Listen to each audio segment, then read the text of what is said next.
Remembrances for late Supreme Court Justice Ruth Bader Ginsburg. Thousands are paying their respects to Justice Ginsburg today and tomorrow as she lies in repose at the U.S. Supreme Court. You're seeing that live right now on the left side of your screen at 5:04, and our Samantha-Jo Roth also live outside the High Court this evening. Samantha-Jo, what is the mood like out there?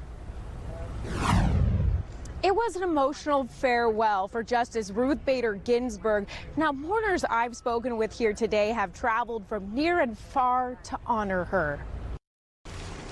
It was a solemn scene as Justice Ruth Bader Ginsburg arrived at the Supreme Court for the last time, where she now lies in repose. They have a front row seat to history right now. Lindsay Craig and her daughters drove hundreds of miles to pay their respects. More fun than school or less fun than school? More fun. More fun. Sharing the moment together and teaching them about Ginsburg's legacy. And I thought that it was important for them to understand who she was and say thank you to her. Without, Justice Ginsburg, I wouldn't be able to have a mortgage. I have my mortgage by myself, without my husband, without my dad, just me. A final tribute to the nation's longest-serving female justice, with some even sporting her favorite fashion accessory. Friend Barb made these out of doilies. I'm sorry, it's crooked. So we could pay homage to the descent collar of Ruth Bader Ginsburg. Ginsburg was remembered as a trailblazer and a fierce advocate for women's rights. She was known on the court for her collegiality and her close friendship with Justice Antonin Scalia. Many of you have seen the famous picture of Justice Scalia and Justice Ginsburg riding atop an elephant in India.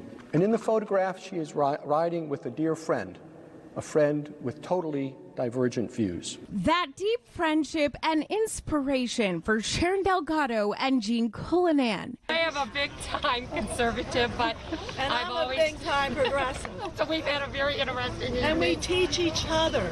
As Justice Ginsburg's death has pushed the country's divisions into the forefront, this duo hopes others can learn from Ginsburg, who found common ground and put politics aside. She understood the difference and how important it was to have both sides, progressive and conservative.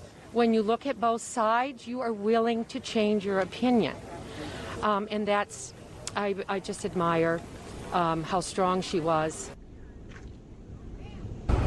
Now, President Trump is expected to pay his respects here tomorrow. And after this public viewing, Ruth Bader Ginsburg's casket will go across the street to the U.S. Capitol, where she will lie in state on Friday, making history as the first woman to do so. We're live at the U.S. Supreme Court. Samantha-Jo Roth, Spectrum, Bay News 9.